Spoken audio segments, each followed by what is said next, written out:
ইযা খতবাল গনিয়্যু বানাতা কওমিন, যখন ধনী ব্যক্তি কওমের বা গোত্রের অথবা পরিবারের মেয়েদেরকে কোনো একজন মেয়ের জন্য প্রস্তাব পাঠায়, তখন ওই পরিবার গোত্রের অথবা ওই আত্মীয় স্বজনদের অবস্থাটা কি হয় দেখেন। রাকাসনা মিনাল মাসাররাতি ওয়াল বিশারা, তখন তারা আনন্দ এবং সুসংবাদের কারণে নাচতে থাকে। ধনকুপের কাছ থেকে প্রস্তাব আসছে, সে তো ভালোই, মদ একটু খাক, চরিত্র খারাপ হোক, তাতে কি, আমাদের মেয়ে খুব সুখে থাকবে, সে প্রচন্ড ভালো থাকবে, টাকা পয়সার বা কোনো কিছুর অভাব জীবনে পড়বে না, দিনদার হওয়া লাগবে না, তার কাছে নির্দ্বিধায় মেয়েটা দিয়ে দাও।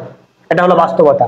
আর এখানে ওয়াইদা যা হলে বেশি সুন্দর হতো, ওয়াইদা যা আল ফাকিরু ওয়ালাউ তাকিয়ান, আর যখন একই পরিবারে বা একই গোত্রে কোনো ফকির মানে দরিদ্র লোক প্রস্তাব পাঠায়, ওয়ালাউ তাকিয়ান, যদিও সে দিনদার হয়, তাহলে তাদের পরিবারের অবস্থা তখন তারা ওই দিয়ে দিয়ে নাচতে থাকে যে আরে ছেলে তো একটা আসছে মাশাআল্লাহ দিনদার, টাকা পয়সা নাই তাতে কি, ছেলে এটা যে দিনদার মুত্তাকি পরহেজগার, আমাদের মেয়ের জীবনের সবটা দিয়ে হলো সুখে রাখবে।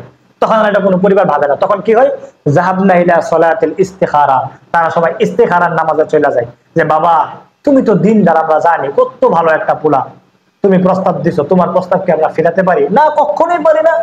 তবে যেহেতু এটা বিয়ে, এটা একটা উত্তম কাজ, শুভ কাজ, সেই কাজে আমাদের অভিভাবক হিসাবে, পিতামাতা হিসাবে বা বড় ভাই হিসাবে বা চাচা হিসাবে, গার্জিয়ান হিসাবে আমাদের একটু প্রয়োজন আছে ইস্তিখারার নামাজটা পড়া, তারপর তোমার সিদ্ধান্তটা জানানো।